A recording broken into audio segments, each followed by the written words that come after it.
اور صوبہ نہیں. قرآن جس طرح ان لوگوں کی حوصلہ افزائی کرتا ہے جو عفو و درگزر سے کام لے, جو غصہ پی جائے, جو کسی کی گالی سن کر برداشت کر لے, جو کسی کی غلطی معاف کرے. اسی طرح قرآن ان لوگوں کی حوصلہ افزائی کرتا ہے جو خدا کی راہ میں پورے عزم کے ساتھ لگ جائے. دشمن چاروں طرف سے گھیرے ہوئے ہو, تیروں کی بارش ہو رہی ہو, پھر بھی مسلمان کو پشت پھیر کر بھاگنا نہیں ہے. ان لوگوں کی بڑی مذمت کی گئی ہے جو دشمن کے مقابلے سے میدان چھوڑ کر بھاگ گئے. محترم دوستو, آج کے زمانے میں جبکہ ہم ایک ہنگامی دور سے گزر رہے ہیں, فسادت کے بگولے ملک کے گوشہ گوشہ اور دیش کے خطے میں ناچ رہے ہیں. ایسے دور میں ہمارے اندر جرأت و عظیم خزانہ پیدا ہونا چاہیے جو ہمیں ہر موقع پر ثابت قدم رکھے اور دشمن کو یہ معلوم ہو جائے کہ یہ مسلمان غادر مولی نہیں ہے کہ جب چاہے انہیں چاقو سے کاٹ کر پھینک دیں, بلکہ یہ وہ سمندر کی لہر ہے جنہیں روکا نہیں جا سکتا. یہ وہ جناور درخت ہے جنہیں باد و بارہ اور طوفان اپنی جگہ سے ہٹا نہیں سکتے. یہ وہ ستون ہے جنہیں ہلایا نہیں جا سکتا. ہم اگر اپنے اندر اتنا عزم و ثبات, اتنا پختہ ارادہ کر لے تو یقین رکھے کہ ہمیں اپنے مقام سے کوئی طاقت ہٹا نہیں سکتے. اور بغیر اتنا حوصلہ رکھے ہوئے آپ اللہ کی مدد کی امید نہ رکھیں. اگر بدر کے میدان میں 313 انسان عزم و حوصلے کی چٹان نہ بن گئے ہوتے تو مکہ کی آہن پوش فوجیں مدینے کی اینٹ سے اینٹ بجاتے تھے. دعا ہے کہ اللہ تعالی ہمیں اور آپ پر ہمارے اسلاف عزم و ثبات پیدا کر دے. آمین. وآخر دعوانا الحمد للہ رب العالمین. السلام علیکم رب العالمین والصلاة والسلام على سيد الأنبياء والمرسلين وعلى آله وأصحابه أجمعين. أما بعد, فقد قال الله تبارك وتعالى في كلام المجيد والفرقان الحميد: إن هذا القرآن يهدي للتي هي أقوم. صدق الله مولانا العظيم. وقال في موضع آخر: إنا نحن نزلنا الذكر وإنا له لحافظون. میرے محترم بزرگوں, عزیز نوجوانوں, پیارے بچوں اور پیارے پیارے مسلمان کرام, اللہ رب العزت والجلال کا بڑا احسان اور کرم ہوا کہ اس نے ہمیں یہ رات دکھائی کہ ہم نے تراویح کے اندر قرآن کریم کو صحیح طریقے سے سننا اور سننے کی توفیق بخشی.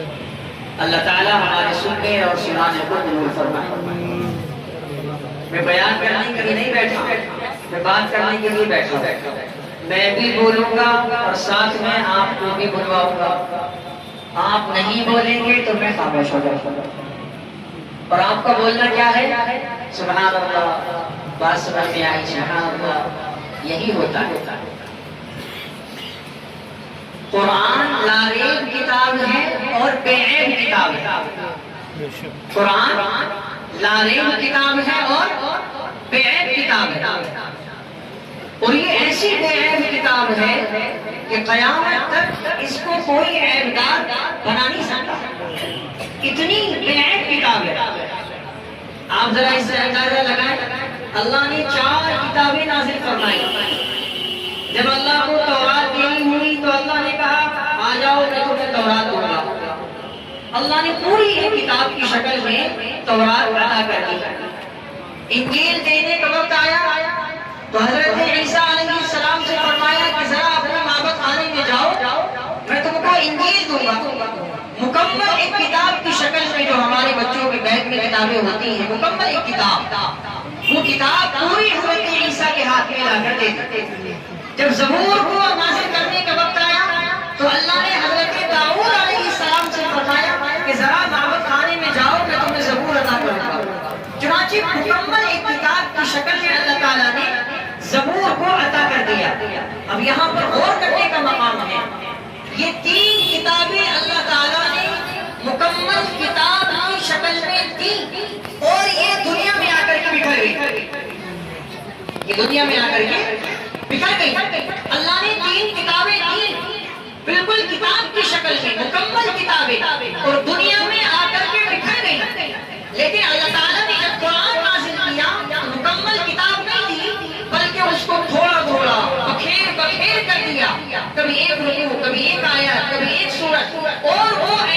جڑی کہ قیامت تک اس کو کوئی توڑ نہیں سکتا. یہ اس قرآن کا معجزہ ہے. وہ 3 کتابیں تو بکھر کے آئی, وہ 3 کتابیں جڑ کے آئی اور دنیا میں آ کر کے بکھر گئی. قرآن بکھر کے آیا اور ایسا جڑا کہ قیامت تک اسے کوئی توڑ نہیں سکتا. یہ قرآن کا معجزہ ہے. اللہ تعالیٰ نے یہ کتاب ہمیں دی ہے, ہمیں عطا کیا. ہمیں تو فخر کرنا چاہیے. اچھا آج تک لوگ مارکیٹ تو جاتے ہیں, مارکیٹ, ارے بھائی گناہ نہیں ہے, مارکیٹ تو جاتے ہیں نا, ہاں سامان بھی خریدتے ہیں. ایک آدمی مارکیٹ گیا اور اس نے جا کر کے موبائل خریدا, کمپنی کا موبائل, سیمسنگ کا, کوئی سا بھی. تو کمپنی والا کیا کرتا ہے, جب موبائل ہم لیتے ہیں تو وہ ڈبہ دیتا ہے. ڈبے میں ایک چھوٹی سی کتاب ہوتی ہے, چھوٹی سی کتاب. اس میں یہ لکھا ہوتا ہے کہ آپ اس مشین کو کس طرح سے چلا سکتے ہیں. آپ کولر لائے, آپ فریج لے کے آئے یا آپ واشنگ مشین لے کے آئے, کمپنی والا آپ کو ایک کتاب دے گا, چھوٹی سی کتاب. اس میں لکھا ہوگا کہ اس کو کیسے چلایا جائے گا, اگر یہ خراب ہو گئی تو اس کو کیسے ٹھیک کیا جائے گا, کون سا بٹن اس وقت آپ کو دبانا ہے. خراب کر لیا تو ہماری ذمہ داری نہیں. وہ کتاب میں پورا طریقہ بتایا جاتا ہے. موبائل لو, چاہے آپ واشنگ مشین لو, یا چاہے آپ کولر لو, یا چاہے آپ فریج لو, چھوٹی سی کتاب ہوتی ہے کمپنی کی طرف سے. ہر کمپنی والا اپنی پروڈکٹ کو سمجھانے کے لیے کتاب دیتا ہے. اللہ تعالیٰ نے جب یہ 6 فٹ کا انسان بنایا, 6 فٹ کی مشین بنائی, تو اللہ نے اس مشین کو چلانے کے لیے بھی قرآن کریم عطا کیا اور یوں فرمایا کہ یہ میں کتاب تمہیں دے رہا ہوں. یہ مشین جو میں نے بنائی ہے 6 فٹ کی, 5 فٹ کی, 5.5 فٹ کی, یہ مشین میں نے ایسے ہی رائے گاہ نہیں بنائی ہے. یہ مشین قرآن کریم کے مطابق چلے گی تو صحیح چلے گی, اور قرآن سے ہٹ کر چلے گی تو خراب ہو جائے گی. یہ قرآن کا معجزہ ہے. اللہ تعالیٰ نے ہمیں یہ قرآن دیا ہے. اللہ تعالیٰ نے ہمیں یہ قرآن دیا ہے. یہ قرآن ہمیں بتاتا ہے کہ تمہیں حرام سے بچنا ہے. یہ قرآن ہمیں بتاتا ہے کہ حلال راستے پر چلنا ہے. یہ قرآن ہمیں بتاتا ہے نماز کیسے پڑھنی ہے. یہ قرآن ہمیں بتاتا ہے بڑوں کا ادب کرنا ہے. یہ قرآن ہمیں بتاتا ہے کسی کے دروازے پر جاؤ تو پہلے سلام کرنا ہے, دستک دینا ہے. اگر جواب ملتا ہے تو اندر جاؤ, جواب نہیں ملتا ہے تو واپس آ جاؤ. زبردستی آپ کسی کے گھر میں جا نہیں سکتے, چاہے آپ کے دوست کا گھر کیوں نہ ہو. قرآن کہتا ہے کہ آپ بغیر کسی کے اجازت کے اس کے گھر کے اندر داخل نہیں ہو سکتے. قرآن نے ہمیں اس مشین کو قرآن نے چلانے کا طریقہ بتایا. یہ مشین اگر قرآن کے مطابق چلے گی تو صحیح ہے, اور اگر قرآن کے مطابق نہیں چلے گی تو یہ مشین خراب ہو جائے گی.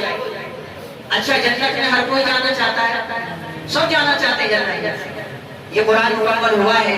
اس پر مجھے ایک بات یاد آئی, کہ جنت میں سب جانا چاہتے ہیں. اچھا شہید کے لیے اللہ تعالیٰ نے جنت کو پہلے ہی متعین کر دیا کہ شہید کو میں اتنی بڑی جنت عطا کروں گا. اللہ تعالیٰ نے غازی جو کہ جہاد کرنے والا ہے, اس کے لیے بھی اللہ تعالیٰ نے جنت کو متعین کر دیا. بہت غور کرنے کی بات ہے. یہ جملہ میں آپ کو دے رہا ہوں, اس کو آپ سنبھال کے رکھیے اور دوسروں تک پہنچائیے. بہت پیارا جملہ میں آپ کو دینے والا ہوں. اللہ تعالیٰ نے شہید کے لیے جنت کو متعین کر دیا. میں شہید کو اتنا بڑا محل, اتنا بڑا گھر, اتنی بڑی نہریں عطا کروں گا. غازی کے بارے میں بھی اللہ نے یہی کہا, نمازی کے بارے میں بھی اللہ نے جنت کو متعین کیا. نمازی کو میں اتنی بڑی جنت عطا کروں گا. زکات دینے والے کو اتنی بڑی جنت عطا کروں گا. روزہ رکھنے والے کو اتنی جنت عطا کروں گا. لیکن اللہ تعالیٰ نے حافظ کے لیے جنت کو متعین نہیں.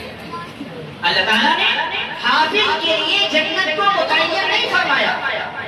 علماء یہاں پر موجود ہیں, حدیث کے حوالے سے آپ کو بتا رہا ہوں. اللہ تعالیٰ نے ہر کسی عمل کرنے والے کے لیے جنت کو متعین کیا ہے کہ میں اس کو اتنا بڑا محل عطا کروں گا. لیکن جب حافظ کی باری آئی تو اللہ تعالیٰ نے جنت کو متعین نہیں کیا, بلکہ کیا ہوا, حافظوں سے کہا جائے گا کہ حافظوں قرآن کریم پڑھتے چلے جاؤ, الحمد سے لے کر سورہ ناس تک پڑھتے جاؤ.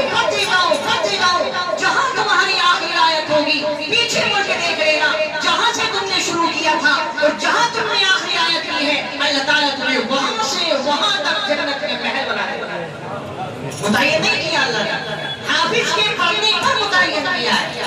کوئی حافظ تیز پڑھنے والا ہے تو اس کو اسی اعتبار سے ملے گی، کوئی حافظ آہستہ پڑھنے والا ہے تو اس کو اسی حساب سے ملے گی۔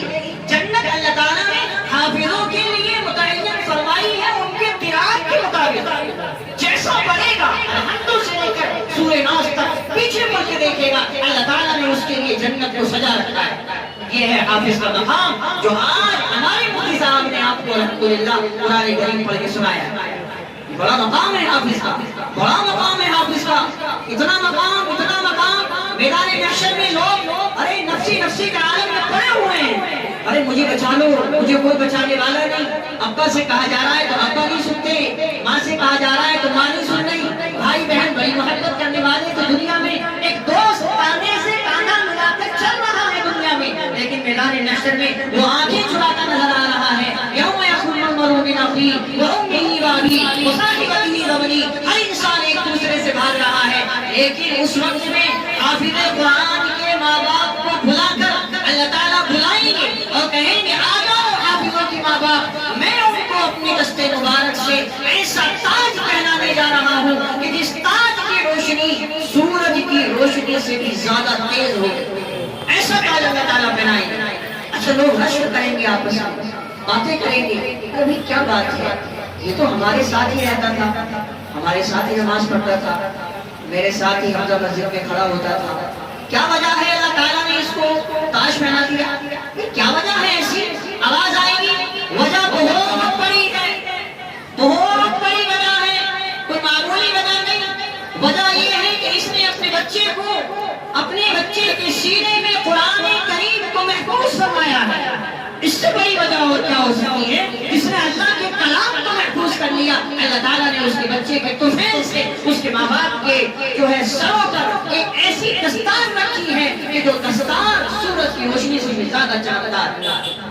تو یہ قرآن جو ہم نے آج سنا ہے اور سنایا ہے، یہ تو بڑی متبرک اور بابرکت کتاب اللہ نے ہمیں عطا کی۔ اچھا ہر چیز کا ایک تعارف ہوتا ہے، میرا تعارف ہے وہاں سے آیا، مفتی اسلم صاحب کا تعارف ہے یہ وہاں سے آئے، ہمارے صدر صاحب کا تعارف ہے شاکر بھائی ہیں، حافظ صاحب کا تعارف ہے، مفتی صاحب کا تعارف ہے، آپ لوگوں کا ہر ایک کا تعارف ہے، کوئی دکان چلاتا ہے، کوئی کاروبار کرتا ہے، کوئی دوسرا کام کرتا ہے، ہر انسان کا ایک تعارف ہے، لیکن قرآن کا بھی ایک تعارف ہے۔ قرآن نے اپنا تعارف کیا، ان ھذا القرآن یہدی للتی ہی اقوم۔ اچھا قرآن سے پوچھا گیا تیرا تعارف کیا ہے، قرآن تیرا مطلب کیا ہے، قرآن تیرا مقصد کیا ہے؟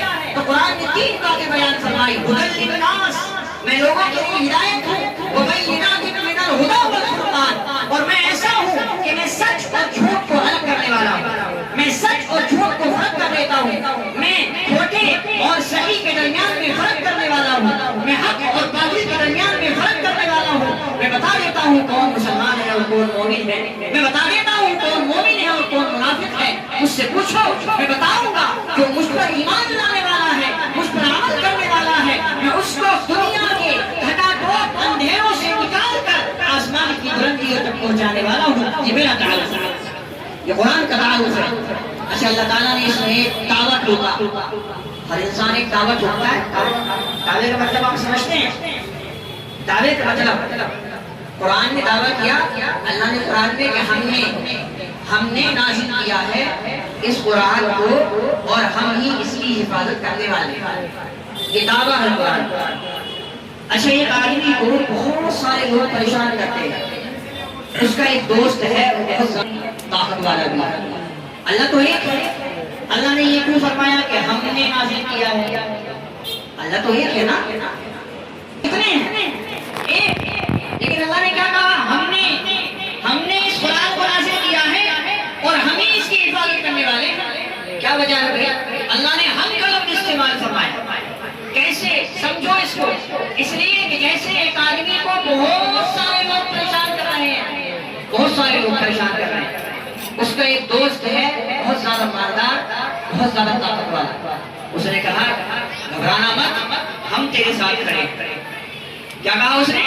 گھبرانا مت، ہم تیرے ساتھ کھڑے ہیں۔ حالانکہ وہ اکیلا ہے اس کا دوست، لیکن اس نے اپنی طاقت کو دیکھتے ہوئے، اپنے پیسے اور پاور کو دیکھتے ہوئے یہ کہا گھبرانا مت، ہم تیرے ساتھ کھڑے ہیں۔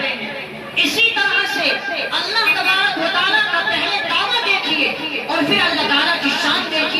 دے گی۔ اللہ نے کہا ہم نے اس قرآن کو اتارا ہے اور ہم ہی اس قرآن کی حفاظت کرنے والے ہیں۔ کون مائی کا لال ہے جو اس قرآن کو برباد کر سکے؟ کون مائی کا لال ہے جو اس قرآن کے زبر کو زیر میں بات کر سکے؟ ہم نے اس قرآن کو اتارا ہے اور ہم ہی اس کی حفاظت کرنے والے ہیں۔ جیسے اللہ نے نبی کے بارے میں فرمایا ہم نے اے نبی تیرے ذکر کو اونچا کیا، ہم نے اونچا کیا ہے، ہم نے تیرے ذکر کو اونچا کر دیا، کوئی ایسا نہیں اے نبی جو تیرے ذکر کو نیچا کر کے دکھا دے۔ تو یہاں پہ جس طرح دنیا والے کہہ دیتے ہیں کہ ہم تیرے ساتھ کھڑے ہیں، اسی طرح اللہ نے فرمایا کہ ہم نے اس قرآن کو اتارا اور ہم ہی اس قرآن کی حفاظت کرنے والے ہیں۔ اور کیسے حفاظت فرمائی اللہ نے؟ اس محلے کا اگر جائزہ لیا جائے تو 100 200 150 بچے ایسے ہوں گے جن کے سینوں میں قرآن محفوظ ہے، ہم نے نازل کیا اور ہم نے اس کی حفاظت کی۔ اس مسجد میں کتنے ایسے بیٹھے ہوں گے جن کے سینوں میں قرآن محفوظ ہے، اللہ خود نہیں آئے ان کی حفاظت کے لیے، اللہ نے اپنے بندوں کو منتخب کیا، ان کے سینوں کو چنا کہ میں ان کے سینوں کے اندر اپنی مبارک کتاب کو اتاروں گا، اور اتارا، اور اللہ تبارک و تعالیٰ نے اس کے سینے کے اندر قرآن کو محفوظ کیا، اور اللہ تعالیٰ نے اپنی دعوے پر دلیل دی کہ ہم نے اس قرآن کو اتارا اور ہم ان حفاظ کے ذریعے سے، ان مدارس کے ذریعے سے، ان علماء کے ذریعے سے قرآن کی حفاظت کر رہے ہیں اور قیامت تک انشاءاللہ کرتے رہیں گے۔ یہ قرآن جیسا ہے ویسا ہی رہے گا، یہ قرآن جیسا ہے ویسا ہی رہے گا۔ اللہ تعالیٰ نے ہر اعتبار سے اس قرآن کی حفاظت فرمائی۔ اچھا یہ بات وہ میرے ذہن میں آئی، وہ کیا؟ اللہ کے نبی صلی اللہ علیہ وسلم کی کیسی اللہ تعالیٰ نے تعریف کی؟ جیسے کہا نا ہم نے اے نبی تیرے ذکر کو اونچا کیا۔ کتنا اونچا کیا اللہ نے؟ کتنا اونچا کیا کہ اللہ تعالیٰ نے ہر نبی کو، ہمارے پیارے نبی کو اللہ تعالیٰ نے ہر عیب سے محفوظ رکھا، ہر عیب سے۔ اچھا عیب میں بھی فرق ہوتا ہے، ہر عیب سے محفوظ رکھا۔ جیسے ہم کہتے ہیں اللہ تعالیٰ ہر عیب سے پاک ہے، اور میں یہ بھی کہہ رہا ہوں کہ ہمارے نبی ہر عیب سے پاک ہے، تو اس میں تو کوئی فرق ہی نہیں ہو رہا۔ اللہ بھی ہر عیب سے پاک، ہمارے نبی بھی ہر عیب سے پاک، تو فرق تو کرنا پڑے گا نا، ورنہ تو برابری ہو رہی ہے۔ سمجھ رہے ہیں؟ برابری ہو رہی ہے، اللہ بھی ہر عیب سے پاک ہے، ہمارے نبی بھی ہر عیب سے پاک ہے۔ تو یہاں یہ کہا جائے گا اللہ تعالیٰ ہمارے نبی ہر عیب سے پاک ہے اور اللہ تعالیٰ ہر کمزوری سے پاک ہے۔ جیسے یہ تھوڑا بھاری جملہ ہے، اس کو میں سمجھاتا ہوں۔ میرا کپڑا پاک ہے کس چیز سے؟ گندگی سے۔ ان کا کپڑا پاک ہے کس چیز سے؟ گندگی سے۔ یہ مسجد کی چٹائی پاک ہے کس چیز سے؟ کس چیز سے؟ گندگی سے۔ اللہ کے نبی علیہ الصلوۃ والسلام پاک ہیں کس چیز سے؟ گندگی سے، گناہوں سے۔ اللہ تعالیٰ پاک ہے کس چیز سے؟ ہر عیب سے۔ سب کچھ ایک ہی جیسا ہوگا۔ اب یہاں پر ہمیں یہ بات سمجھنی ہے کہ میرا کپڑا پاک ہے گندگی سے، یہ چٹائی پاک ہے گندگی سے، اللہ کے نبی پاک ہے گندگی سے، اور ہمارا اللہ پاک ہے ہر کمزوری سے۔ جیسے کھانا کھانا یہ کمزوری ہے، عیب نہیں ہے۔ کھانا کھانا کیا ہے؟ کمزوری ہے، عیب نہیں ہے۔ اگر عیب ہوتا تو اللہ کے نبی کھانا نہیں کھاتے۔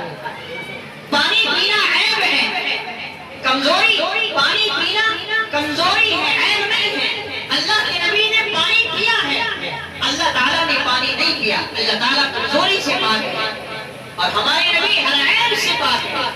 تو بالکل جیسے اللہ تعالیٰ کی تعریف کیسے فرمائی، وَرَفَعْنَا لَكَ ذِكْرَكَ، اور اس کا ذکر میں نے نہیں کیا، میں کہہ رہا ہوں کہ میرا نبی پاک تھا، میرا نبی پاک ہے۔ یہ تو صحابہ نے کہا، وَلِدْتَ مُبَرَّأً مِنْ كُلِّ عَيْبٍ۔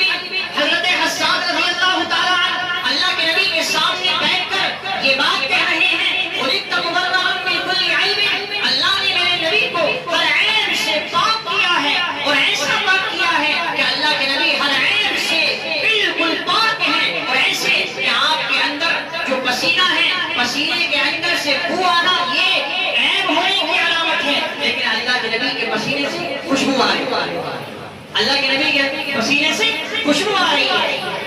مکھی کا بیٹھنا، گندی مکھی کا بیٹھنا جسم کے اندر، جسم کے اوپر عیب ہے، لیکن ہمارے نبی کے جسم پر مکھی پاک یہ ہے عیب سے پاک ہونا.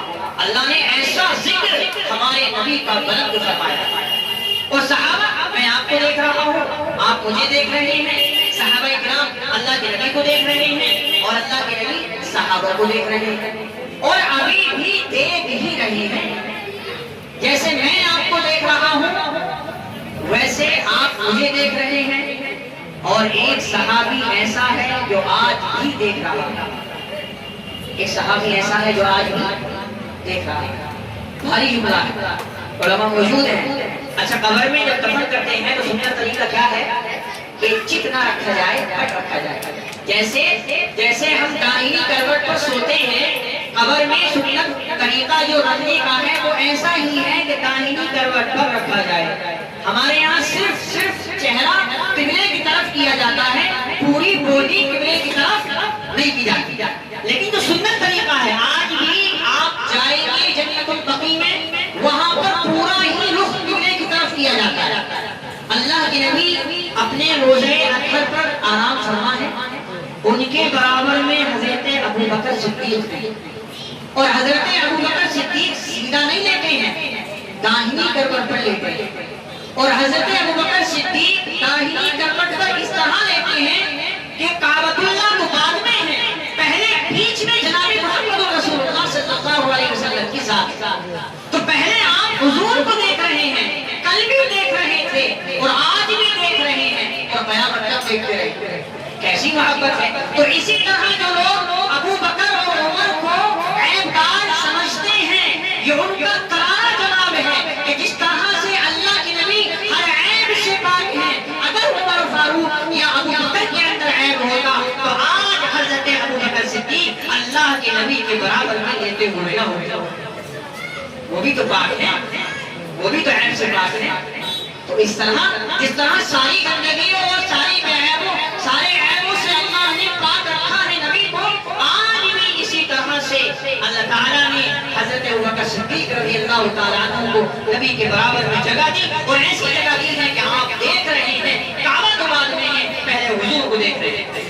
یہ محبت ہے صحابہ کرام کی. بہرحال آج بڑی خوشی کا موقع ہے کہ اللہ تعالیٰ نے آپ کو یہ دن دکھایا کہ اللہ نے ہمارے درمیان میں حفاظ کرام کے وسیلے سے, توسط سے, مفتی صاحب کے واسطے سے اللہ تعالیٰ نے آپ کو قرآن سننے اور سنانے کی توفیق بخشی. اللہ تعالیٰ ہمارے سننے اور سنانے کو قبول فرمائے. آخری بات کہہ کر کے اپنی جگہ لیتا ہوں کیونکہ بیان کرنے کی رات نہیں ہے, یہ 25ویں شب ہے, تنہا عبادت کرنے کی رات ہے, تنہا عبادت کرنے کی رات ہے. انہیں جڑ کر بیٹھنے کی رات نہیں ہے. بس دعا ہو جائے گی, اس کے بعد میں آپ تنہا اپنی عبادت پر مشغول رہیے گا کیونکہ یہ 25ویں شب امکان ہے کہ یہ بھی شب قدر ہو جائے. تو اس لیے آخری بات کیا تھی کہ یا تو آپ حافظ بنیں, یا آپ حافظ بنائیں, یا آپ حفاظ کی حوصلہ افزائی اور ان کا اکرام. 3 باتیں, یا تو حافظ بنیں, یا اپنے بچوں کو حافظ بنائیں, یا تیسرا حفاظ کرام کی حوصلہ افزائی کریں, اکرام کریں, ان سے محبت کا اظہار کریں. اللہ تعالیٰ نے آپ کو موقع دیا, آج موقع دیا, پھر اگلے سال موقع دے گا. آج آپ کے ساتھ یہ چانس ہے, یہ تحفہ ہے آپ کے لیے کہ آپ حفاظ کرام کی وہ حوصلہ افزائی کریں جو کہ اللہ کے نبی صلی اللہ علیہ وسلم نے صحابہ کرام کی حوصلہ افزائی فرمائی. اللہ کے نبی نے تو حفاظ کرام سے مسافہ فرمایا ہے. اگر ہم نے مسافہ نہیں کیا تو یہ ہماری بڑی محرومی کی بات ہے. اور مسافہ صرف مسافہ نہ ہو, خالی والا بھرا ہوا, جس کے اندر محبت ہو, اس مسافے کے اندر اخلاص ہو, اس مسافے کے اندر اصل تو اخلاص ہونا چاہیے. یہ پیسہ تو بات کی چیز ہے, جو ہم مسافر کریں اس مسافے میں محبت ہو, اخلاص ہو, ایک قدر ہو ہمارے دل میں کہ آج ہم نے, یہ وہ شخص ہے جس نے پورا مہینہ محنت کر کے ہمیں تراویح سنائی, قرآن سنایا. ہم تو اپنے کاروبار میں لگے رہتے تھے, یہ مستقل پڑھ کر کے ہمیں قرآن سنا کے آئے ہیں. ذمہ داری بنتی ہے ہماری کہ آج ہم ان کی ایسی حوصلہ افزائی کریں اللہ کی رضا کے لیے کہ میں اگر امام صاحب کو سننے سنانے والوں کو کچھ دے رہا ہوں تو میں امام کی وجہ سے نہیں بلکہ میں اپنے اللہ کی رضا کے لیے دے رہا ہوں۔ تو اس طرح سے ہم یہ چاہتے ہیں کہ ہماری بیوی ہمیں گرم گرم روٹی کھلائے، ہر انسان ہی چاہتا ہے۔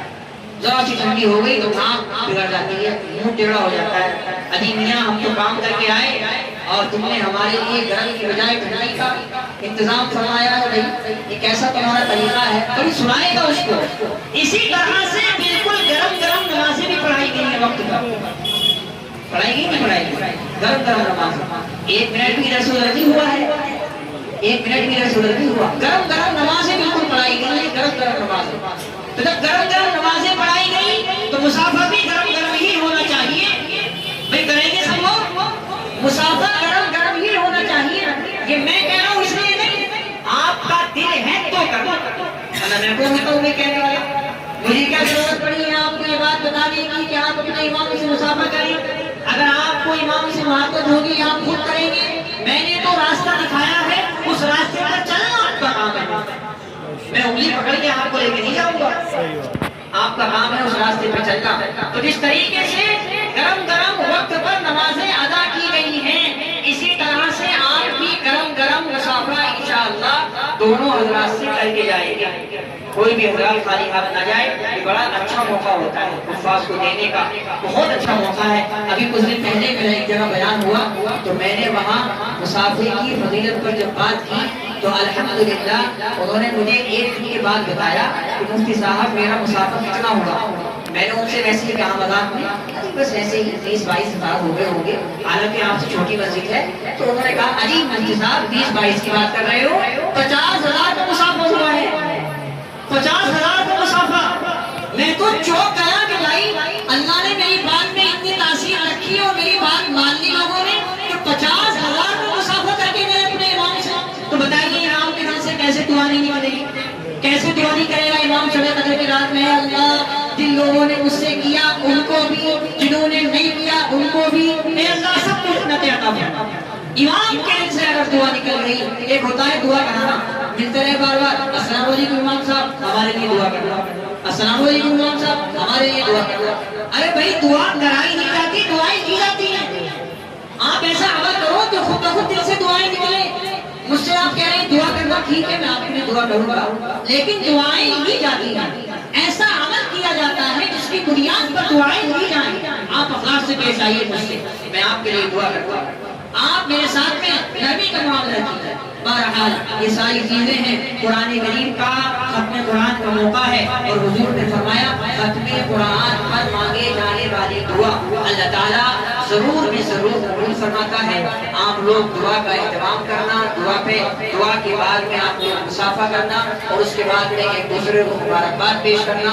حضرت والا آئے ہوئے ہیں کہ دعا کرائیں گے، آپ دعا پر آمین کہنا اور اسی طرح سے حوصلہ افزائی کرتے ہوئے جانا۔ اللہ تعالیٰ مجھے بھی اور ہم تمام کو بھی ان کہی ہوئی باتوں پر زیادہ سے زیادہ عمل کرنے کی توفیق عطا فرمائے۔ وآخر دعوانا الحمدللہ رب العالمین۔